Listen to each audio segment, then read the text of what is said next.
25 तारीख को प्रदोष और 26 तारीख को शिवरात्रि। अब जरा प्रदोष के पर्यांत की, प्रदोष के बाद की बिल्कुल लगी हुई पीठ से जो शिवरात्रि होती है, वो शिवरात्रि अगर उस शिवरात्रि का व्रत, साधना, तप, भजन, संसार का मनुष्य कर लेता है तो जिंदगी में उसने कोई व्रत किए ना किए हो, अगर एक व्रत शिवरात्रि का, प्रदोष की पीठ से लगी हुई शिवरात्रि का अगर कर लेता है तो उसको पूरे जीवन के व्रत का पुण्य फल प्राप्त हो। एक व्रत शिवरात्रि का प्रदोष पर्यंत की, अर्थात प्रदोष की पीठ से जुड़ी हुई। अब अगर आप कोई ब्राह्मण से, अगर कोई विद्वज्जन से, कोई पंडित जी से आप पूछेंगे प्रदोष कितनी बजे लग रहा है, वो बताएंगे। फिर प्रदोष लगने के बाद प्रदोष कब समाप्त हो रहा है, तो जिस दिन 26 तारीख हो रही है उसमें लगाया, दोनों की पीठ मिल रही, दोनों।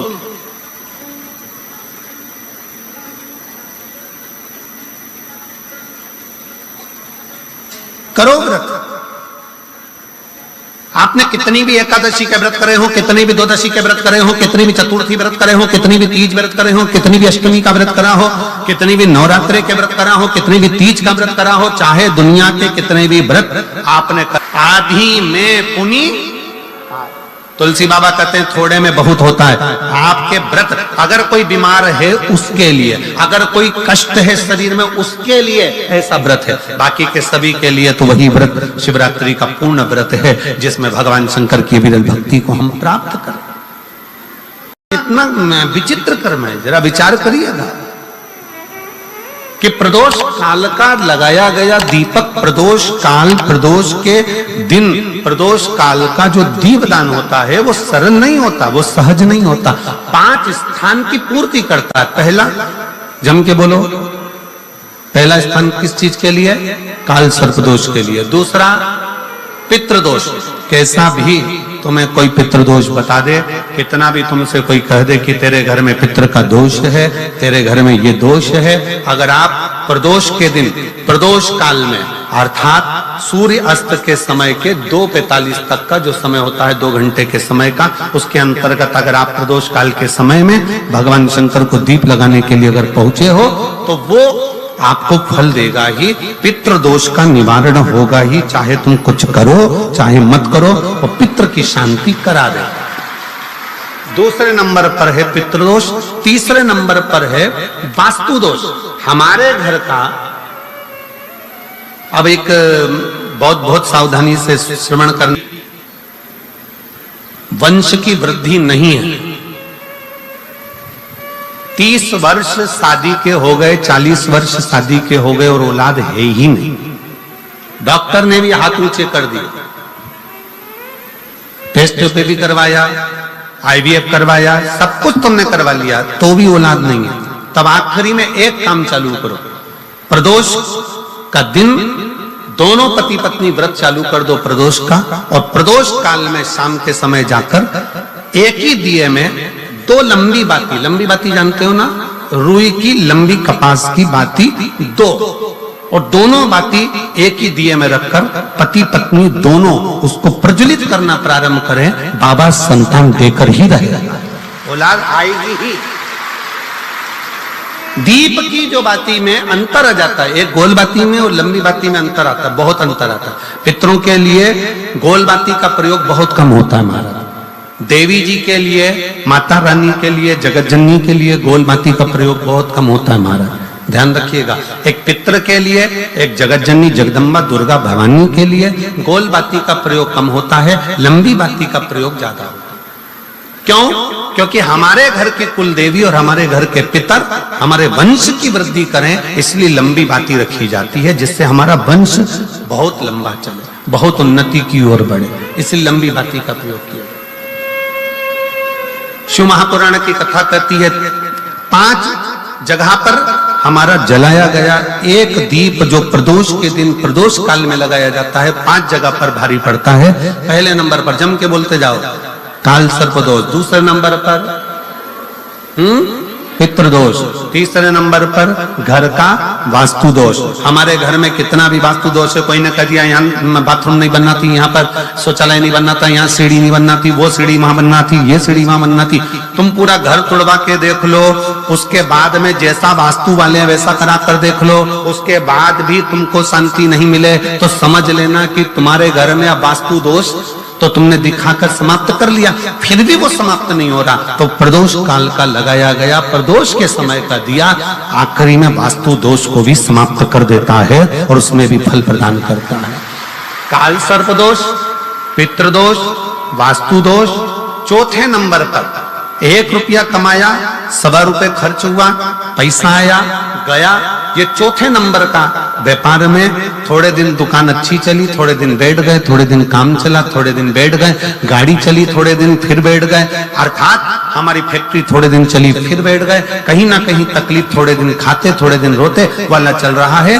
तो प्रदोष काल का, प्रदोष के समय का दिया इस दुख को समाप्त कर कर रेगुलर एक जैसी सांझी, एक जैसी लक्ष्मी की वृद्धि करते चले जाए, प्रदोष काल का।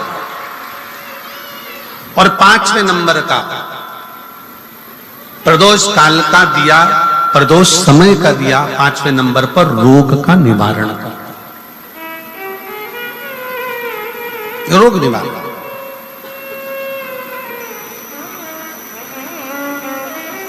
ये 5 स्थान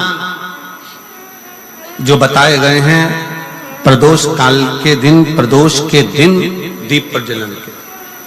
और अब की बार की जो शिवरात्रि आ रही है, बाबा देव आदिदेव महादेव की बड़ी कृपा है उस पर,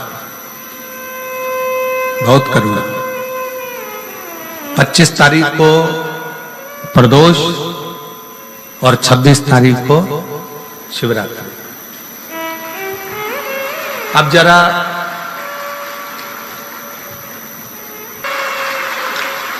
एक व्रत शिवरात्रि का प्रदोष पर्यंत की, अर्थात प्रदोष की पीठ से जुड़ी हुई। अब अगर आप कोई ब्राह्मण से, अगर कोई विद्वज्जन से, कोई पंडित जी से आप पूछेंगे प्रदोष कितनी बजे लग रहा है, वो बताएंगे। फिर प्रदोष लगने के बाद प्रदोष कब समाप्त हो रहा है, तो जिस दिन 26 तारीख हो रही है उसमें लगा लगाया दोनों की पीठ मिल रही,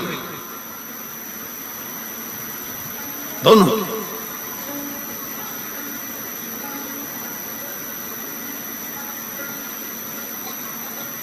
करो व्रत।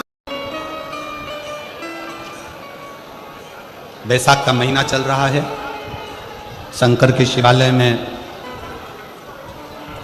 जाओ, शिव के शिवालय में 3 स्थानों का स्पर्श अवश्य। जब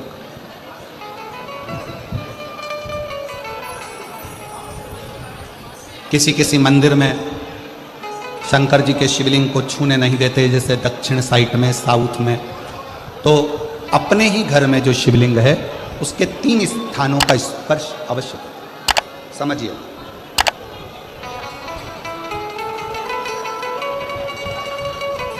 पहला, शंकर भगवान के जहां से जल बहता है उस स्थान में, ये जलाधारी है, जल बहता है, ये शिवलिंग है, यहां से जो पानी नीचे की ओर जाता है उस स्थान का स्पर्श अवश्य करें। दूसरा, शिवलिंग का जो गोल भाग है उस गोल भाग में कहीं पर भी अपनी हथेली का स्पर्श अवश्य करें।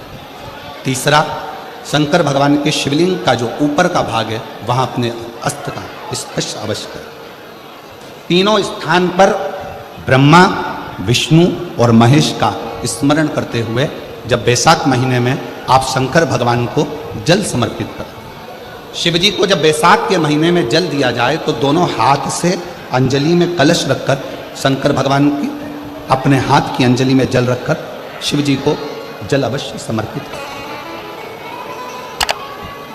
शिवरात्रि के वैशाख महीने की शिवरात्रि पड़े, वैशाख महीने की प्रदोष पड़े तो एक बेलपत्र शंकर को अवश्य समर्पित करें। मान लो गर्मी बहुत तेज है, पेड़ों पर बेलपत्र नहीं मिले तो एक दुर्वा शिव को अवश्य समर्पित करें। मान लो बहुत तेज गर्मी पड़ने पर, यहाँ रतनगढ़ में तो हम देख रहे हैं रजी रज धूली धूल इतनी है, मिट्टी इतनी है कि यहाँ तो दुर्वा मिलना भी बड़ा मुश्किल है, तो एक चावल का दाना शिव को जरूर समर्पित करो, उतना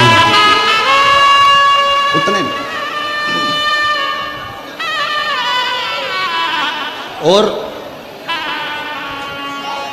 बैसाख महीने में सबसे ज्यादा जरूरी है, जो सबसे ज्यादा जरूरी है बैसाख महीने में, वो जलाशय अर्थात अपने घर के नज़दीक में कोई पानी का स्थान हो, जलाशय हो, वहाँ का जल शिव को समर्पित करना, या शिव के नंदी के पास में। और हम तो कहेंगे शंकर का नंदी केवल मंदिर में मत देखो, आपके घर के आसपास में हमारे मारवाड़ की पहले की रीति रही है। राजस्थान में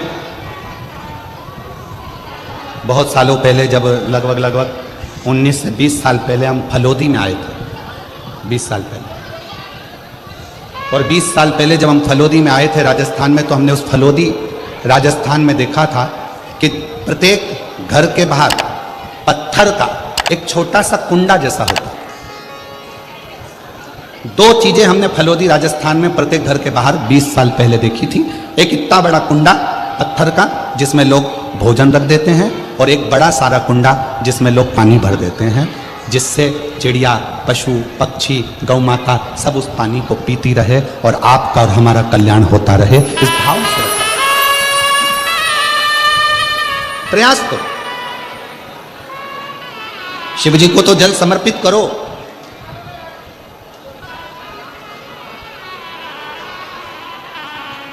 साथ में कोई जीव का भी अगर कल्याण हो जाए आपके एक लोटा जल से, तो उसको भी जल, उसको भी।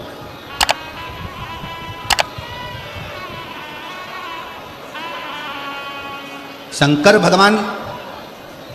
भगवान ओघड़दानी शिव, जिनका चढ़ा हुआ जल केवल मात्र स्पर्श, आचमन, दर्शन आपका और हमारा कल्याण कर देता है। अपने दुख को, अपनी तकलीफ को, अपने कष्ट को किसी दूसरे के दरवाजे पर जाकर कभी मत करो, कभी मत।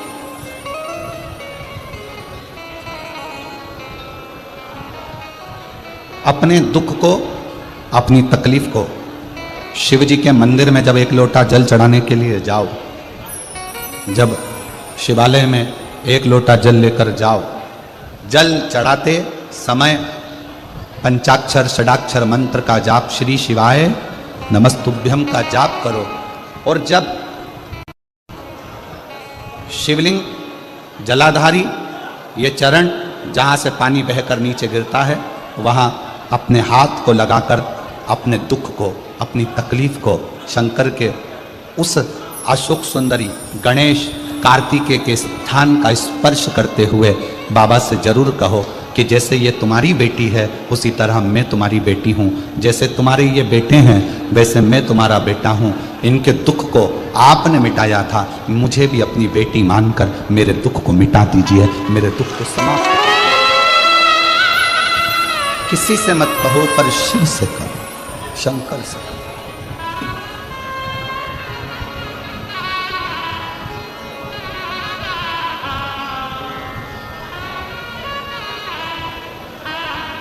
जब आप चरण पकड़कर अशोक सुंदरी की जगह पर अपने हाथ का स्पर्श कर कर, गणेश कार्तिकेय के स्थान का स्पर्श कर कर शिव से कहोगे, तो शंकर अपनी औलाद आपको बनाएंगे और अपनी पुत्री समझकर आपका दुख जरूर मिटाएंगे। से श्री शिवाय नमस्तुभ्यम ज्यादा नहीं तो 11 बार तो निकाल लिया करो। ये शरीर, ये हृदय, ये चित्त, ये वृत्ति परमात्मा के चरणों में जाती है।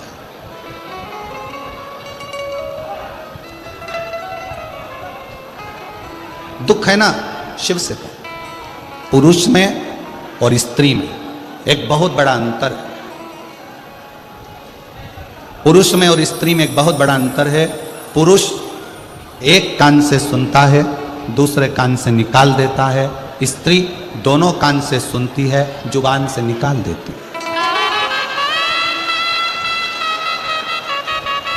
पुरुष में और स्त्री में सबसे बड़ा अंतर यही है कि पुरुष यहां से सुनेगा, यहां से निकाल देगा, और स्त्री दोनों कानों से सुनकर मुख से निकाल देती है। शिव पुराण की कथा कहती है अगर स्त्री को मुख से निकालना भी है सुनने के बाद तो अपने पिता देवादिदेव महादेव के सामने जाकर निकाले तो बात शिव के पास।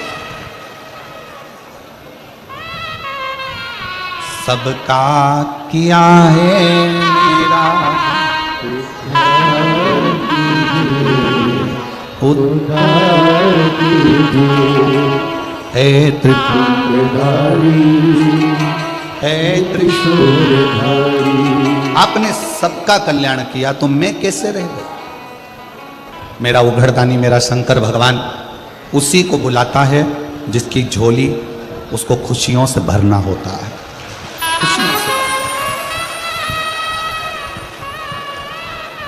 अब मालूम पड़े पूरा रतनगढ़ का लोग कथा सुनने के लिए आ जाए तो शंकर भगवान को 3 महीने में देना है, ये शिव पुराण का प्रमाण है। अब बुलाएगा उसी को जिसको देना होगा। जिसको देना ही नहीं है वो मन बनाकर रख भी लेगा कि मुझे कथा सुनने जाना है, कथा सुनने जाना है, पर मेरा भोले बाबा उसको यहां तक पहुंचने ही नहीं देगा, पहुंचने ही नहीं।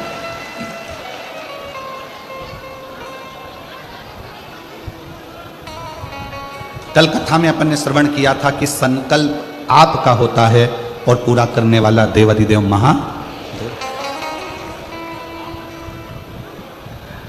कोई दूसरा नहीं पूरा करेगा, शिव।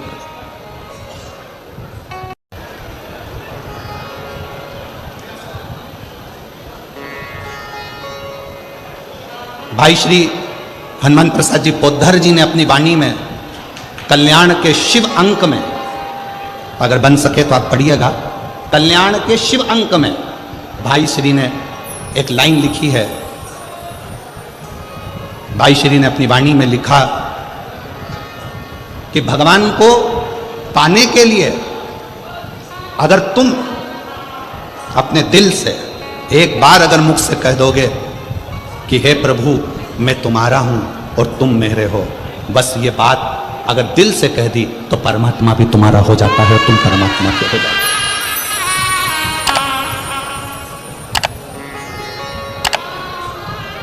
जरूरी नहीं कि उपास करोगे तो भूखे रहना पड़ेगा। व्रती का मतलब क्या होता है? व्रती का मतलब क्या है? एक सिंहपुर प्रदेश में एक व्रती ब्राह्मण रहता था। व्रती ब्राह्मण का मतलब यह है कि वो कुछ खाए पीने से या उपास रखने से, साबूदाना खाने से, मोरधन खाने से, चिप्स खाने से, वेपर्स खाने से, पपीता खाने से, सेवफल या केला खाने से व्रत नहीं होता। व्रत का मतलब है कि तुमने एक नियम बना लिया कि मैं रोज अपने घर से 1 लोटा जल लेकर शंकर के मंदिर जाऊंगी, या आपने कोई नियम बना लिया कि मैं 15 मिनट शंकर का भजन करूंगी, या नियम बना लिया राम नाम, कृष्ण नाम, शिव नाम जपूंगी, ये तुम्हारा व्रत हो गया, तुम व्रती हो गए। ये व्रत तुमने धारण कर लिया।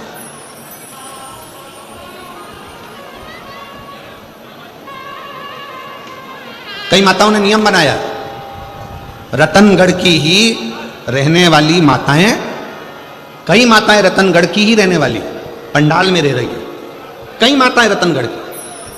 उसने नियम लिया कि मुझे 7 दिन कथा सुनना है।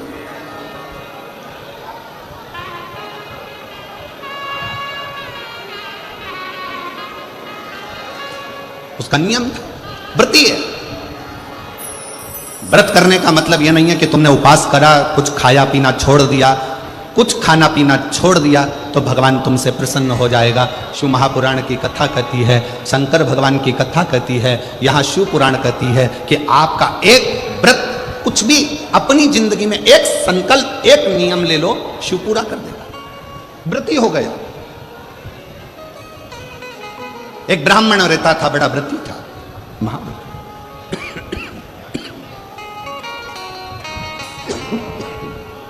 और वो महाव्रती ब्राह्मण, तत्व किसको कहते हैं? शंकर की भक्ति किसको कहते हैं? शिव पे चढ़ा हुआ जल साधारण नहीं होता, शंकर पर चढ़ी हुई बेलपत्र साधारण नहीं होती। पूज्य संत शिरोमणि श्री कौशिक जी महाराज जी बैठे हैं, जिन्होंने अपनी वाणी में बेलपत्र की महत्वता शमी पत्र की महत्वता, शमी के वृक्ष की महत्वता, साथ में श्री शिवाय नमस्तुभ्यम की महत्वता अपनी वाणी में निरंतर कही, निरंतर।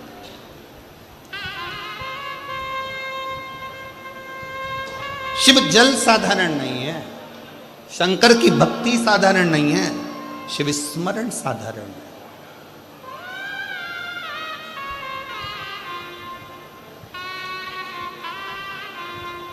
कितना फल है जल का।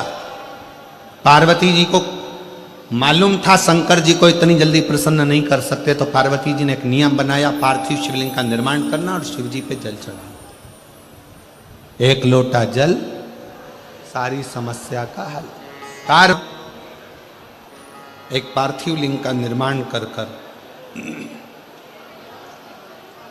जल समर्पित करते। कितना कितना अर्चन माता पार्वती जी के जीवन में, कितना कितना अर्चन। माता पार्वती मैया जब जब जल भरने के लिए जलाशय में जाती हैं और शिवजी को जल चढ़ाने के लिए लेकर आती हैं, तो बीच में मगर उनको रोक लेता है।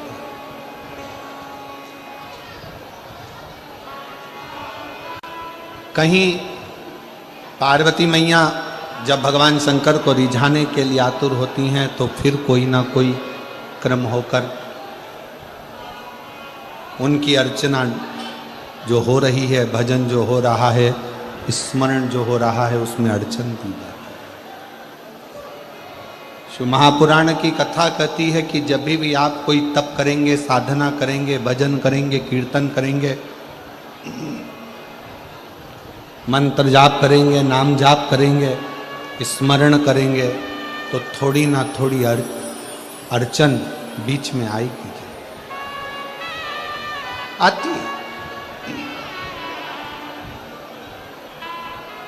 और उसमें घबराना नहीं है। उस अड़चन में अपन को घबराने का काम नहीं है। एक बड़ा सुंदर व्याख्यान वर्णन है। मान लो किसी काम के लिए आप बहुत दिनों से लगे हुए हो और वो कार्य पूर्ण नहीं हो रहा, बहुत दिनों से लगे हो, मेरा ये कार्य होना चाहिए, मेरा ये कार्य होना चाहिए, मेरा ये कार्य होना चाहिए, और नहीं हो रहा। तो शिव महापुराण का एक बड़ा सुंदर सा भाव कहा, बहुत सुंदर सा भाव वर्णन किया कि बेलपत्र का जो नीचे का जो भाग होता है, बेलपत्र के जो नीचे का जो भाग है, इस नीचे के भाग में थोड़ा सा गाय का घृत, देसी गाय का थोड़ा सा घी, घृत इस नीचे के भाग में लगा लेना चाहिए। ये उनके लिए भी है जो बहुत दिनों से कोई कार्य करना चाह रहे हैं पर हो नहीं रहा, बहुत दिनों से लगे हुए हैं, आज होगा, कल होगा, परसों होगा, कोई फाइल अदालत में अटकी हुई है, कोई प्रशासनिक कार्य अटका हुआ है, कोई कार्य अटक रहा है, उसके लिए बहुत जरूरी। नीचे की जो डंडी है उसमें घृत लगा लो, घी गाय का, और इस दो पत्ती और बीच की पत्ती के बीच का जो डंडी का भाग है, बीच की जो डंडी का भाग है, इसमें लाल चंदन लगा लीजिए, बीच के भाग में लाल चंदन। और किसी भी प्रदोष के दिन प्रातः से लेकर शाम तक के बीच में, प्रदोष काल के मध्य तक के बीच में कभी भी इस बेलपत्र को शंकर भगवान को, ये जो डंडी का मुख है, ये डंडी का मुख जलाधारी की ओर हो और इस बेलपत्र